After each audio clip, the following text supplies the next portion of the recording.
कहानी आनंदपुर गांव की है, जहां एक गरीब परिवार रहता था। परिवार में रमेश और उसकी पत्नी और एक बेटी थी।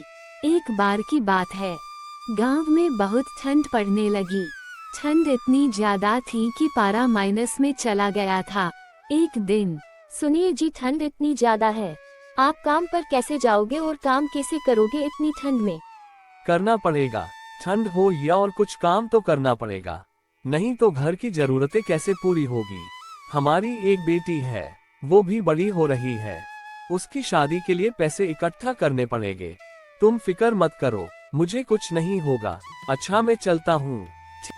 ठीक है, ध्यान रखना अपना और शाम को जल्दी आने की कोशिश करना। ठीक है। रमेश काम की तलाश में निकल गया। इतनी ठंड में रमेश काम की तलाश में खड़ा था। वहाँ एक सेठ आया, जिसे अपने खेत में काम कराने के लिए मजदूर की जरूरत थी। काम की तलाश में खड़े हो? जी मालिक, काम की तलाश में ही खड़ा हूँ। चलो फिर मेरे खेत में काम करना है। मालिक, पर ठंड ज्यादा है, और कुछ काम मिल सकता है क्या?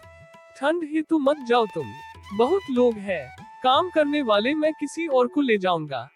नहीं नहीं मालिक, मैं कर लूंगा, जो भी आप बोलो सब कर लूंगा। चलो फिर। वहाँ जाकर रमेश में देखा तो पूरे खेत में पानी भरा था और उसे उसी खेत में काम करना था, और ऊपर से इतनी ठंड थी। लेकिन रमेश की मजबूरी उस ठंड से ज्यादा बड़ी थी। सुनो, ये खेत में काम करना है तुम्हें, और थोड़ा जल्दी जल्दी हाथ चलाना। रमेश खेत में जाकर काम करने लगा और शाम को अपना काम खत्म करके सेठ से अपने पैसे लेकर वो अपने घर की ओर निकल गया। आ गए आप, चलिए आप थोड़ा आराम कर लीजिए जब तक मैं खाना बनाती हूँ। सुनिए कि ठंड बहुत ज्यादा है, जब आप कल काम पर जाओगे तो आप अपनी गुड़िया के लिए गर्म कपड़े लेकर आना। ठीक है, कल मैं काम से लौटूंगा तो आते वक्त लेकर आऊंगा।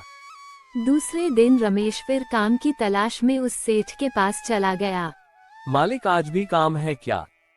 हाँ है घनश्याम, इसे काम बता दो और पूरा काम करा लेना, और तुम वापस आकर मिलो मुझसे। सुनो, ये मजदूर मुझे बेवकूफ लग रहा है, इससे केवल काम कराते जाओ, पर पैसे का बोले तो बोल देना 3 दिन बाद मिलेंगे। सेठ बहुत क्रूर था, उसने रमेश से काम करा लिया।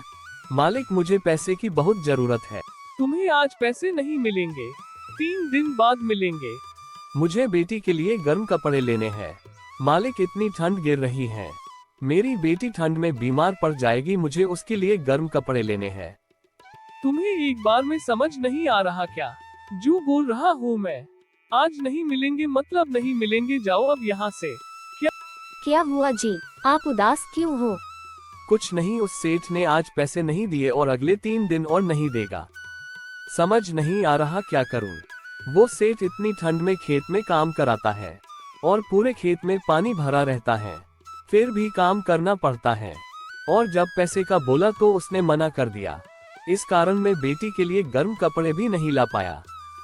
दूसरे दिन रमेश ने काम करने के बाद फिर से सेठ को पैसे का बोल दिया। तब क्या पैसे पैसे कर रहा है? तुझसे कुछ काम होता नहीं है, बस पैसे दे दो। जा, नहीं देना पैसे, तुझे जो करना हो कर ले। जा, मैं नहीं दूंगा पैसे, भाग जा यहाँ से। मालिक, ऐसा मत बोलिए, आपने जो बोला मैंने सब किया। मालिक, मेरी बेटी ठंड के कारण बीमार पड़ ना जाए, इसलिए उसके लिए गर्म कपड़े लेने हैं, इसलिए पैसे मांग रहा था। जा, मैं नहीं दूंगा पैसे, भाग जा यहाँ से। रमेश उदास होकर घर जा ही रहा था। उसे एक एक पेड़ के नीचे एक कपड़े की पोटली मिली जिसमें कुछ पैसे थे, जिससे रमेश की सारी जरूरतें पूरी हो सकती थी। फिर अचानक बारिश होने लगी, और बारिश इतनी जोर से हुई कि सेठ की पूरी फसल खराब हो गई और उसे लाखों का नुकसान हो गया, जिसके कारण सेठ रोड पर आ गया। इस कहानी से हमें ये सीख मिलती है, हमें कभी किसी की मेहनत का पैसा नहीं खाना चाहिए।